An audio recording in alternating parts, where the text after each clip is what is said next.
10वें राष्ट्रीय सम्मेलन में पार्टी के मंच पे नेता आदरणीय आजम खान साहब, आदरणीय रामगोपाल यादव जी,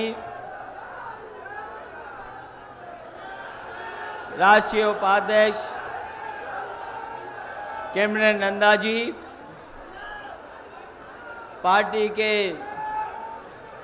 बहुत ही वरिष्ठ नेता आदरणीय उदय प्रताप सिंह जी, आदरणीय माता प्रसाद पांडे जी, नरेश अग्रवाल जी, आदरणीय श्रीमती जया बच्चन जी, आदरणीय अहमद हसन साहब और पार्टी के सभी हमारे वरिष्ठ नेता, सांसद, विधायक और बड़ी संख्या में इस कार्यक्रम में उपस्थित सभी राष्ट्रीय सम्मेलन में प्रतिनिधिगण, बड़ी संख्या में माताएं, बहनें और सभी हमारे पत्रकार साथियों, मैं सबसे पहले आप सभी प्रतिनिधियों का धन्यवाद देता हूं, बहुत बहुत आभार प्रकट करता हूं।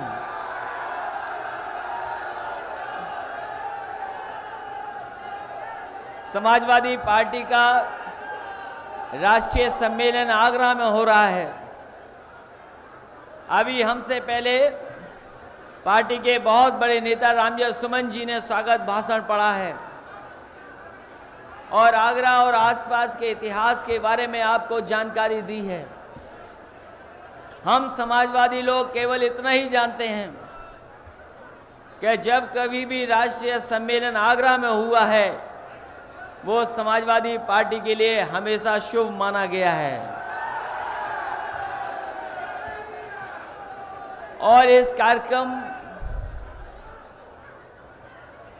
कार्यक्रम के माध्यम से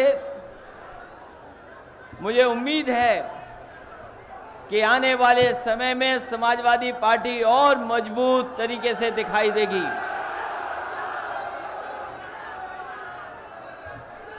आज के सम्मेलन में हमारे सभी नेता मौजूद हैं और बड़ी संख्या में प्रतिनिधि साथी भी हैं, पत्रकार साथी हैं। हमने नेताजी से भी कहा था कि आज सम्मेलन होने जा रहा है और इस सम्मेलन में भी आप आएंगे तो हम सभी समाजवादी साथियों को बहुत अच्छा लगेगा। कल भी बात की मैंने और इस सम्मेलन में आने से पहले भी मैंने उन्हें सुबह बात की और मैंने कहा कि ये बहुत बड़ा सम्मेलन होने जा रहा है आगरा में, संशोधन भी होने जा रहे हैं कुछ, लेकिन अगर आपका आशीर्वाद पार्टी पर नहीं होगा तो पार्टी आगे नहीं बढ़ेगी। और नेताजी ने हम सबको आशीर्वाद दिया है फोन पर।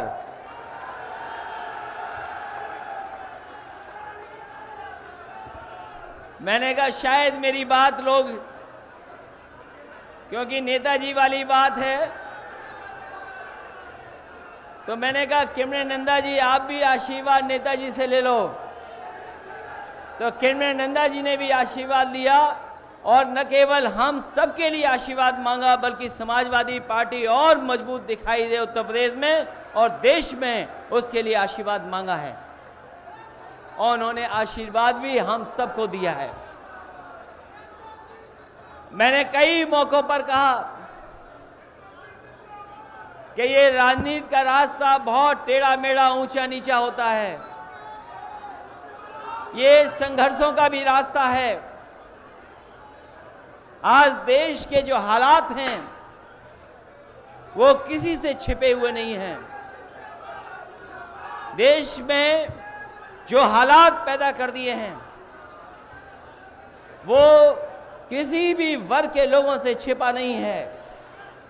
जब आगरा में हम लोग बैठे हैं और राष्ट्रीय प्रतिनिधि हमारे सभी बैठे हैं, तमाम प्रदेशों से आए हैं जहां पार्टी की यूनिट है, हम उन तमाम प्रदेश के जो हमारे प्रतिनिधि आए हैं दूसरे प्रदेशों के, उनका भी स्वागत करता हूं। और हमें उम्मीद है कि जिस तरीके से उत्तर प्रदेश में पार्टी बढ़ी है, आने वाले समय में उन प्रदेशों में भी हमारी पार्टी बढ़ती हुई दिखाई दे। हालांकि समाजवादी पार्टी राष्ट्रीय पार्टी बन जाए, ये हमारा आपका सबका सपना रहा है। इसलिए हम सबको मिलकर के ये संकल्प लेना चाहिए कि आने वाले समय में जब कभी भी हम राष्ट्रीय सम्मेलनों में बैठें तो हमारी कितनी ताकत बढ़ी और प्रदेश में उसका भी हम लोग आकलन करें, और एक समय ऐसा आए कि देश में समाजवादी पार्टी भी राष्ट्रीय पार्टी के रूप में उभर करके आए।